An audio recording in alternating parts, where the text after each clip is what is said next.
Hello, everybody, and welcome again to Consciousness Rising Zimbabwe and Beyond. I'm your host today, Tania Norris, and I'm joined with a very VVIP guest all the way from Cape Town, as promised, and her name is Marie Coverley.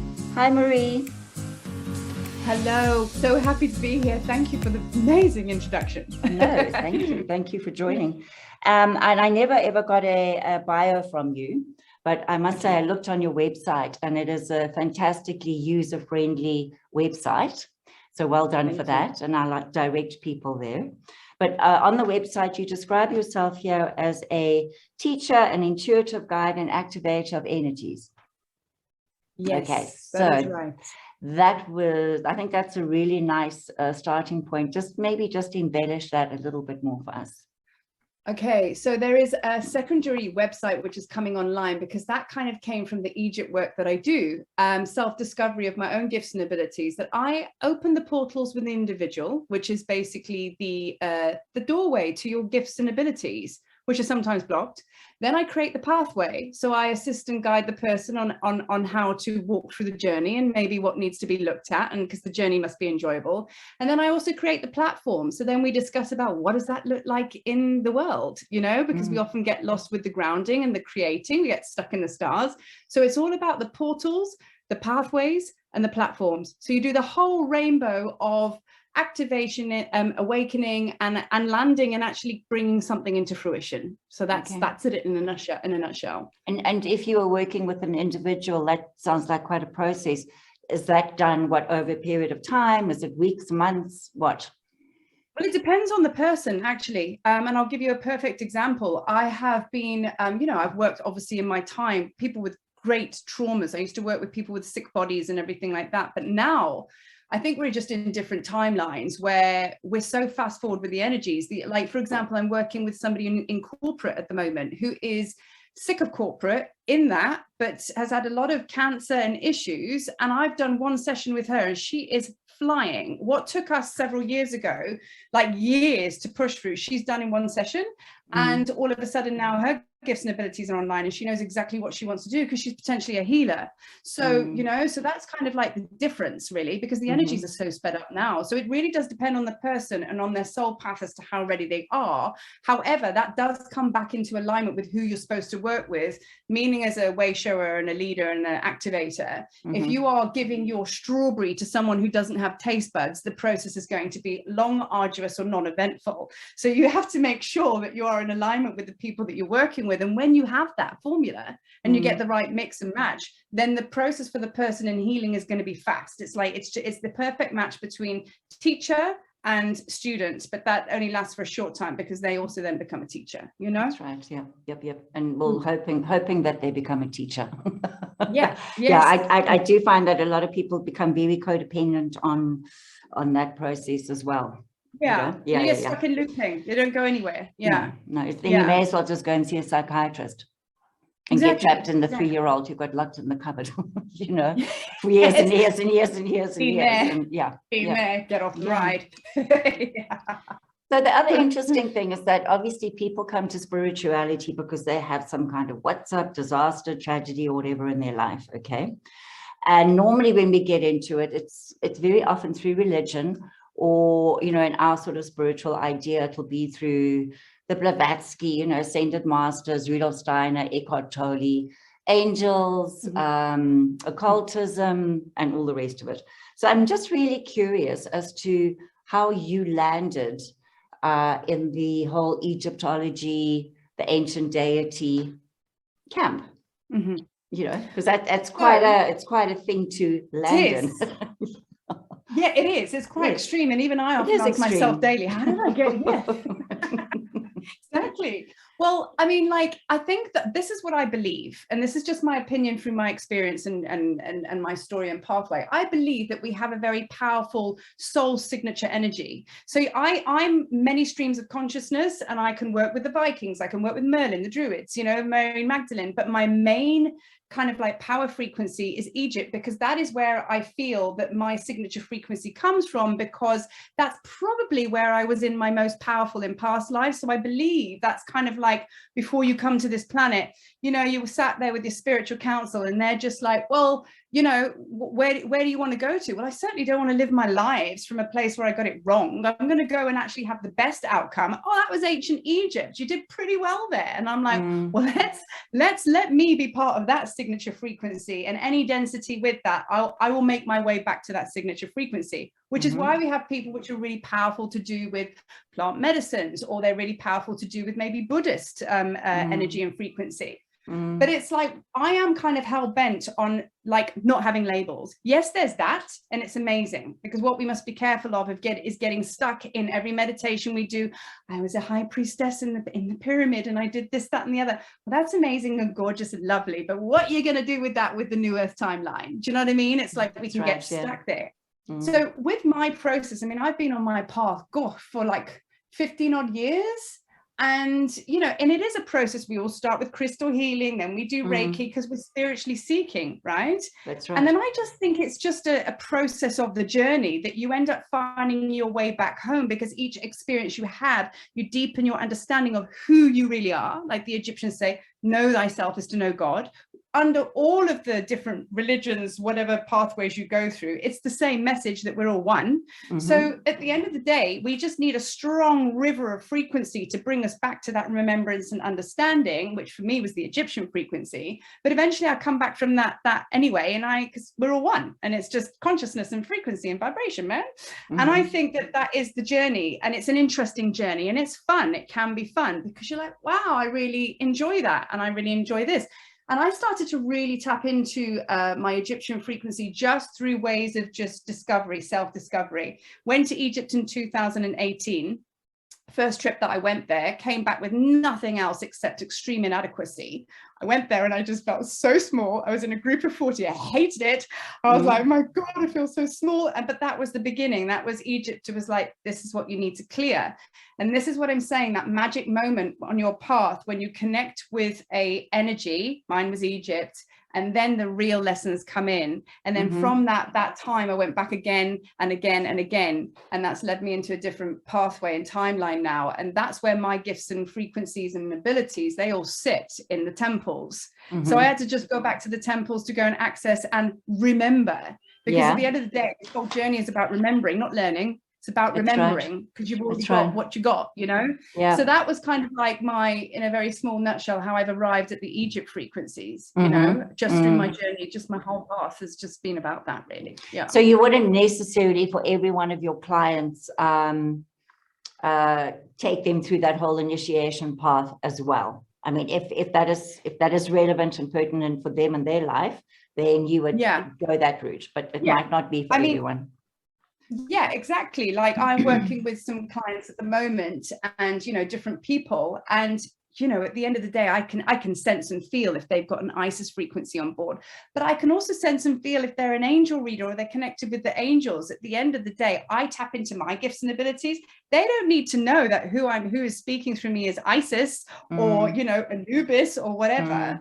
Most times we do end up at the Egyptian thing, but I'm not going to go and blast that person, because I also work with business creators. I work with creators, other way showers and leaders, and some of those people like maybe lawyers. So I don't sit there and start banging on about the temples. They're going to go, well, you're a Fruit Loop, last session done.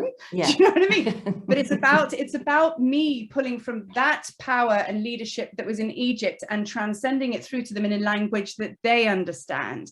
There's no point, and this is to all teachers and what I've learned, there's no point in taking somebody to a past life if their belief systems doesn't uphold that, because you're doing that for what, your own benefit, you know. That's not bringing anything to the table. So you work with the template of what the person is presenting to you, however which way, and that's just frequency and vibration. Clear the blocks, you know, activate the frequency, and then if you end up at Egypt, then great, you know. And also if your mind is open, I mean, let's face it, if that's work that needs to be done in this lifetime, it will be done.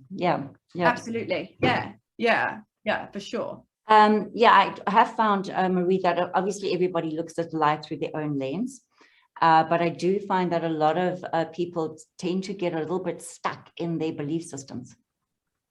Yeah, you know, they like do. I am the I am master Saint Germain, I am, you know, whatever, and then that is it. Then that just gets bashed out and bashed out and bashed out. And look, it's not a criticism, because obviously that's what they feel their job is in life, you know, is just to do that. Well, I mean, that's great. But I feel it keeps us small. It keeps us small because, like, yeah, it stopped us. It stops us from expanding into all of the magical joys of being here on Earth. It just keeps you up in the stars. And I mean, like, you know, when you have, like you say, I actually feel that the biggest blocks is actually in the spiritual people, because there is more of a dogma, more of a, like, you know, an anchoring in to saying, like, you know, this is, you know, I'm just going to go to the stars all the time. And I'm just like, yeah, but what about living in the earth? What about going on the beach and enjoying a sunrise and actually having a glass of wine? Doesn't mean that you've got to go and get off your face, but enjoy the joys of life. Jesus had wine. It's okay. We can get way too spiritual. It becomes an addiction. Do you know what I mean? You sit there and have a piece of pie and a glass of wine and maybe go to bed at 2 a.m. and then all of a sudden you're self-punishing, and then you're not expanded. You're just self-punishing. Okay. So one of the things that you talk about a lot, Marie, is integration, you know, which I feel is a very, very important thing. So I'd like to know, what does integration mean to you, and what does that look like? It's so interesting you bring this up. I got like a Jack Russell with a stick on this. I've just held a tour in Egypt, and I was trying to tell, well, not trying, I did tell my peeps, because I found it out to be in my own system. We are not a bucket, we're portals. This is the difference. So when we say the embodiment process, that's a penny drop moment. So I believe this is where the mental body is greatly welcomed, right? Because without the penny drop moment, the aha moment comes from that, when somebody says, but X, Y, and Z does this, and you just go, okay, so comes from the mental body. And then it drops in, and you have, like, I compare it to a game of Tetris. That's when those moments where all the pieces fit and it goes bing into a load of stars, and then you go up to the next level. So that's the thing, like, you know, embodiment, but we get stuck there where we think embody, bring it into the physical body only. And then that's when we go into being a spiritual bucket, and we carry and we hold. We must remember that we are energy. We bring it through as above and so below, and we bring it all the way through our bodies into the earth star chakra, into the earth, and so it just runs. But this is why, you know, as spiritual types, we carry so much, because we embody it, bring it into the physical. Some of us don't even get that far, because we get stuck out here. Bring it into the physical, but it's like, it's got to go beyond the physical. It's just, you know, it's got to pass through that filter, and it's got to go all the way into the earth. So we are buckets. Sorry, we're not buckets, we are portals. And we must just remember that. And this is the simplicity, I think, of energy work. I think we've forgotten it. And I am a real bod to make everything stupid simple. I bring in analogies which are like funny, laughable, whatever, because I think we need that simplicity. It's spirituality 101. Bring it in, take it through into the earth, flow, period. You know? Yeah, that's integration for me, you know? Okay, so you would say, okay, so once we've like connected to the earth and whatever, then it's the shining out. It's the sort of letting it flow. That's integrating. Yes. And so that could also look like maybe putting into practice. Yes, exactly. Putting into practice and like turning up to the whole way. You're absolutely right. Because the way I teach is, like I say, you know, the portal, the pathways, and the platform. And I suppose putting it into practice could be likened to the platform. What expression in the world are you going to create? What is that physical thing that is an expression of your integration? And a lot of us kind of go, we get that far and we do another workshop, and we get that far and we go and sit in ayahuasca again, and we get told by the shaman and this, that, and the other, whoever, there's more work to do, and all you're doing is circling to land. So the platform is an expression of the integration. And then you're really building something like the Great Pyramid, which, by the way, lasted for thousands of years. So it was a very successful structure. The structure is so important because that's what we've come here to do, to build cool stuff, and we're not doing it, you know? So so when it comes to this process, I'm kind of like quite like, I'm on it, you know, because we need to start building now, you know? And that, I think, also is where people like yourself come in, you know, the coaches and the guides and the way showers, is the implementation. That's where people want to, what they want to create, and they just don't always know how to, or you know, come up with a plan. Because there is a lot of practical and logical stuff involved with it. It's not all just floaty. Oh, I'm going to meditate, and then, you know, it's just going to appear. No. Yeah. And then what happens is, we were talking about this the other day with my group, you know, basically there is a looping and a repetitive negative belief system for all spiritual creators, because what happens is we do a badass course with someone and they're like, you can do this, you can do that. You're like, right, great. So you go off into the world and you apply what you've just learned. And what happens is it doesn't happen. You try and get on social media and you don't get that many likes. Or you try and build a business and you do a workshop, only 3 people turn up. And what happens is you start to look at other successful people on social media, and then shame kicks in. Well, what's wrong with me? And then what happens is you embody and embed even more so the shame factor, and you don't want to try again because you're just embarrassed and ashamed and you just can't do this, and you shrink. And that is another process of me bringing my business into international, which I still battle with now. I've still got the layers going on. I spent hundreds of thousands of rands, in fact, like probably about 50,000 US dollars on websites, on promises of marketing. I was like, I had a vision, go to a marketing company. They took all my money. They did it all wrong. They didn't listen to me. I was destroyed, trying to do social media, which quite frankly drains the living bejesus out of any of us. But that's where you've got to get it out there. So you've got this, you're going here, large as life, create, or don't like that, small. Large as life, create, don't like that, small. And at the same time running out of money, and eventually you get tired. Now, I pushed through that for about 2 years, spending all this money. I kept going at it. I didn't give up. And I knew that this website company wasn't going to bring me what I needed, but I knew I had to keep spending the money because it was a lesson. Sounds crazy. Didn't have the money, but kept going. And then as I came out the other side, every single person I manifested on my tour, of which were 22, 23 of us, didn't come from social media. It was word of mouth. And it came from me sitting in meditation every day, looking at a pyramid that I draw on my thing. And I put powerful energy into my grid work. And I would just like, and people would find me through social media, but it wasn't from a successful campaign or a, you know, hit like button and subscribe. It didn't come from any of that. So I transmuted the fear of being seen in that respect. And I believe that I'm building a different platform, a formula, if you will, to help other creators land into that platform that we're talking about. So we can break through that barrier, because it's really heartbreaking when you have this inspiration and you land into what is out there, density, and it's not welcomed. So you stop, you know, and that's right. Really I know sad. it's also to have, I think maybe anyone can go through, and I've been through, it's horrible, you know.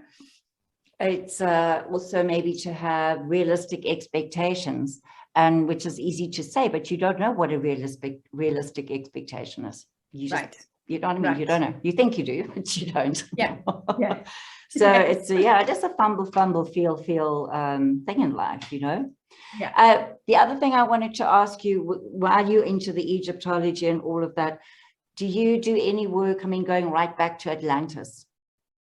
I do. That's where the basis of my work is. I am twin flame everything. I work very powerfully with the twin flames, which essentially is actually every one of us. But I have the frontliners, who are the ones that kind of came first. And I'm a twin flame. I'm married to my twin flame. In fact, 95% of the people that came on the tour were twin flames. And a lot of I believe, and I've just done a session today with somebody about the crossover of all of us being in our Atlantis energy. When was that moment in time when we were like, in our gifts and abilities, everything was flowing and life was great, to that first acute moment, not the layers, not the 10th layer in, not the 20th layer in, the first layer where everything went from sunshine to rainbows, and then that complete disconnect, because that is where the shock in the soul lies, the separation. And there's a lot of guilt for all of us. That's why I think a lot of us healers go into rescue, because we're trying to repay a debt, because we feel responsible for the downfall of Atlantis, because we were manipulated, we were taken out by the dark forces, whatever you want to call it, the other team, as I call it. Right. And that runs all the way through the spiritual DNA, through every single one of us. And we got to go right back to the beginning. And I believe this is what this new earth is. We've gone all the way around and we've traveled, and we're back to the beginning now, where 5D dropped. We're now where 5D activates. So of course we're going to be revisiting very deep wounds, which, yes, we have this life, but then let's go right back to the beginning. Like, there's also that as well. And the twin flames hold a lot of guilt and, you know, like I say, a debt they can't repay, because they were the ones that were supposed to be stabilizing the frequency. They were the front line. They were the first ones that got manipulated through mind, whatever, taken out. So we hold a lot of that responsibility, but it's just like, and we feel that we failed the missions. And I think that's a lot of us spiritual people feel, that we failed. But Anna, grandmother of Jesus, tells me on the daily, no one failed their mission. No one at all. In fact, you completed it, because this is exactly what had to happen. We had to go through this. Everybody did exactly what they were supposed to do. So we've got to get right with that. So I do agree, yeah, that probably the nut in the gut is sitting back in Atlantis, and you've got to go get back and get that soul part. You got to retrieve oneself who's still vibrating there, you know? But even just the history, you know, when you go to the whole Osiris, Isis, they were really like the most ancient deities. And yes, do you not think that they were the leftovers from Atlantis, like that whole civilization? I know we've got Göbekli Tepe now is popping up, but you know, Egypt is like was the first step in the new world. It was the new civilization. You know, even many thousands of years ago. They took the code. You're so right. In fact, it was Jahut or Jahuti, who is Thoth or Thoth, however you want to say him. That's like a whole podcast on its own. How do we say Thoth? So anyway, he was a high priest, and he was a king, and he was basically made from mortal to immortal. And he brought the codes through. He was the one that brought the halls of Amenti. He's the one that brought the scribing. So he kind of had the blueprints and all the business plans and all the support from spirit to go and build Atlantis. They say the Great Pyramid was actually built in Atlantis, and Thoth built the Great Pyramid. Much debate there, much interesting wormholes you can go into. Yeah. But yeah, they brought that. They brought that to Egypt. It was a civilization that did work, but let's keep it real. Isis, Osiris, Set and Nephthys, they were brothers and sisters, and there was a horrible war between, Set murdered his brother Osiris for the war over who gets Lower Egypt, Upper Egypt. So people say, how can that be like such a powerful energy to connect with? It's not the energy, it was the stories and the lessons and the frequency that were, you know, the remembering, being dismembered and cut into 14 pieces by his jealous brother Set, and then being remembered. It was the stories. But yeah, there was a very early timeline. If you go to Egypt, the old kingdom in the temple, especially at Saqqara, you can actually see the afterlife. It's celebrations of animals. The afterlife in the water, they're supported when they drift in the boat to go and see Osiris. You get to the middle and so that was the old kingdom. Sorry, correct if I said it the wrong way around. The old kingdom was the first Atlantis, beautiful hieroglyphs. When you get to the end, they're like demons coming out the water. It's also arduous and hard and very different, slaughtering animals. So you can see the difference in the codes, how high vibratory they were coming from Atlantis Egypt first time, and how it kind of changed to death and bludgeoning and war and, you know, claims of power, you know. So and it's kind of just carried on like that. Those kind of energies. Basically. Yeah. And of course, we a little bit are on a repeat button with the whole Atlantis story. You know, if we look now at our technologies and how everybody's just giving over their power to these wonderful, you know, new technology, you're not going to stop it. You're not going to stop technology. Yeah. And I'm a big fan of technology. Yeah. But that is it's, you know, therein I think lays the problem. Yeah. You know? Yeah. Control.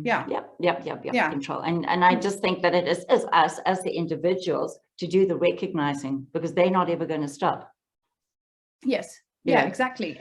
We're the ones. We're the ones. So right. We're the ones. And we're the ones who've got to like make choices with our dollars. Like, what are we going to support and spend our money on? Because if we don't, I mean, you look at Netflix and whatever, people have said, no, to hell with that. They're not going to be spending their dollars on that. And they're now in crisis, you know? Yeah, exactly. So, all we've got to do is pull out. Exactly. That's it. Exactly. That's it. Yeah. And I got that like the message yesterday. I was just like, you know, how your team starts talking in your ear, and they were like, no one's going to tell you to come and lead. No one's going to tell you to get out there and do X, Y, and Z. You got to do it yourself. Yeah. Like no one's going to save you. You're the one. You are the one, you know? Yeah. So, yeah. So, okay, I just got a message there. Anyway, we'll just carry on. Okay. So, okay, no, I think that is fun. I mean, the whole Atlanta story, you know, I'm such a fan of that. And so in my life, I was very much into the Egyptology and all of that. And if you look at my house, I've got plates and I've got beautiful Egyptian vases, and I'll show you a bit later. Love. And I kind of morphed out of that, and it certainly got more into Atlantis, into star beings, you know, that sort of genetic line in the DNA. I don't know, do you do any work with those kind of entities as well? Yes, absolutely. It's all about the star beings. That's my day. I love that. I love that. Yeah, that's my thing.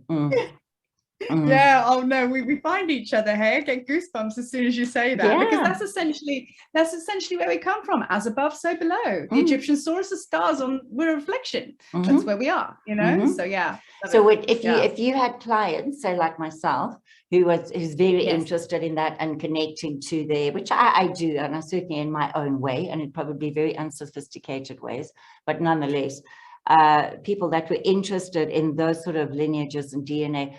Do you help people to connect, to find out, you know, who is your biggest influence, that kind of thing? Yeah, I mean, like for me, I usually end up working with the people that I've already in my soul tribe. So, you know, I'm very connected to Sirius, you know, and I'm also connected to Lyra because of the white lions and the feline frequencies. Sorry, me. So I'm very connected to Lyra and the feline frequencies and everything like that. So I usually find my own tribe, you know. However, I never say to somebody like, you know, I can channel through all the star beings and I can connect you, because that's not my area. I have, just for anyone out there, I work with people, somebody works with me. I actually see somebody and I work with a very powerful starseed channeler, and she channels them all because that's her divine genius. She can just tap into Andromeda. She connects all my dots for me, which is great. And I love working with people like that, because I end and then she begins, and that's how it's supposed to be. But as far as like the star seeds goes, when it comes to Egypt, you know, I can totally like connect it all in. And I think for me, where my divine genius lies, I think I am very much of the Melchizedek order, and a lot of us are, in fact, all of us, you know. And I think, like, I know our purpose is not to teach people their power. Our purpose is to actually deepen what they've already got going on. Okay. So for me, if somebody's like a star being on the screen, I'm like, right, we'll channel through connection between the Great Pyramid and Sirius, and then the light starts kind of like coming in, the frequency flow, and then the messages just come through me. And then if they have, like, you know, they want to know their starseed self and their journeys, that's when I would pass them over to my beautiful starseed friend, and they can deepen their journey that way. And that's co-creation at the end of the day. But that's kind of how I roll, because I think once you start going into a channel and you're holding space, I'm holding space, you bring that frequency through, you go all sorts of places, you know. But I would say my divine genius, if you said to me, right, what are the Palladians doing? I was like, I have no idea. Do you know what I mean? Couldn't tell you, but I know who they are. They're my friends. Yeah, but like, go and speak to so-and-so and she'll give you all the intel. Yeah, exactly. Yeah. No, I think that's very important. You know, I think exploring is a fantastic thing, but then as you said, going into knowing where your best talents lie, you know. Right. Yeah. And that's also something, you know, I was also doing a lot of coaching at one time, and when people they're trying to reinvent themselves, and one of the first things is, okay, well, what do you actually have? Let's start with what you have right now. Yeah. You know, instead of trying to create and, oh, I want to do that, but you're not qualified to do that. You have you have no knowledge. Yeah. So yeah, you know, I'm very much a fan of that kind of chatting. Yeah, and I think people overlook their personality, because their personality is a gift. Exactly. Okay, like for years, and those that know me, I'm joke and laugh about everything. Okay, and I've been kicked out of so many ceremonies, yoga classes, because I'm always talking and I'm always just vibing. It's like this it's all the time. Only when I'm sleeping, it gets turned off. But I joked, and it turned into oh my God, I need to be more serious about my path. People are telling me I'm not serious enough, and I'm not taking my path serious. I am the most like responsible, serious about my path and other people's, like, for days, right? But then I rejected this part of this laughter. When I do ceremonies, people are in stitches. We laugh, we joke, but we're still doing powerful work because it's the highest frequency. I rejected that part of my personality, which was shown to me. That is one of your gifts. When people laugh, they relax, you open a portal, and it just brings joy. And I kept pushing that off for years because so many people told me, you're too loud, you're too much, you're too fast, and you just laugh all the time. And I took that on. And now I flip moded that and gone, well, that's a load of BS. I'm actually this way. And it served me very well. And now I've embraced that part of my personality. Doesn't mean like, you know, your gifts are just about channeling the gods. It's your personality, you know, That's right. who you are. That's right. And also, and you know, and there's no one size fits all, but I'll tell you, I can actually dread going into ceremonies because now I've got to be somber and I've got to think or not think. Or I know, don't walk across the fire, walk out the right way, anti-clockwise, not clockwise. I just sit there and I just go, well, I didn't realize being of spirit was so difficult. It has so many rules. And I always get them wrong. So whatever, I'm not going to do that anymore. No.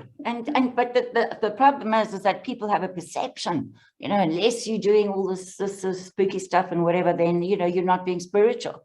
And you're not going to get a successful outcome. And that's absolute. I mean, my best transformational workshops and things is where everybody just laughed and laughed the whole weekend. I was transformed. Right. You know, and I picked up bits of information somewhere, but I was transformed. Yep. Yeah, absolutely. And I think that's the new way. That's what we people like us and others must now bring. There is a new way, you know, it's the old way, but it's a new way. Yeah. Great. So now, Marie, we are running out of time here. So I very quickly just wanted to ask you, how do we direct people to your work? I'm going to put your links underneath in the description here. Okay, perfect. So my Egypt coach, so I actually have, I'm in the process of embodying my oneness. So I have my website, which is mariecoverley.com, which is kind of like my older work, but it's still current. I have the egyptcodes.com. However, that is going to be under construction because we have 2 new tours coming online next year. I'm going to be doing Egypt tours like all the time now because this just feels like my jam. So we're actually redoing that website as we speak. But I would say the best place to find me is actually Marie Coverley. Search Marie Coverley on my YouTube channel. On there, there are lots of free series to help, you know, how to lose your mind, how to get out of your mind into your heart. There are videos of the tours that I've done, spiritual messages that I channel when I'm actually in Egypt, daily blogs. I would say that my YouTube channel is kind of the hub of where it's at, and I'm going to be releasing some podcasts there. So yeah, that definitely is the heartbeat of me because I'm a blogger. So I would definitely say that's my best place, and you'll always hear about what's going on there with what I'm doing in now and in the future and everything like that, you know. And then in future times you can just get the new website up there, but YouTube's where it's at, man, you know. So yeah, definitely. And I must just say to people, because obviously when I knew we're going to be doing this, I did look at some of your YouTube things, and I must just say to people, it's delightful because they are not 6 hours long.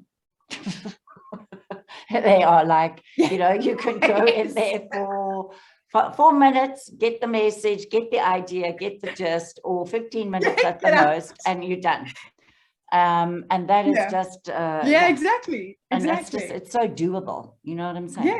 Because I do think that people get and that's what we want. Yeah, they do. So yeah, definitely. And there's meditations and activations on there, which again, 10 minutes long, used for tools for us to just basically navigate this crazy thing we call life. But yeah, absolutely. It's a real sweetie store. So like go in there and have a play. Okay. Yeah. Alrighty, I think we're just going to have to wrap this up. Thank you so much for bringing all your wisdom and for your time joining us here today. And hopefully we'll get to chat again. I'll get I'll be in touch with you privately, personally. We'll do that. And to the rest of our viewers, thank you so much for joining us. I'm sure you found that all very insightful. Please look up Marie. The links will be in the description below. And also please remember to share this, because there are a lot of people out there that you know that's definitely going to benefit from Marie's kind of work. So thank you for your time, and until the next time, bye. Thank you. Bye, Marie. Bye.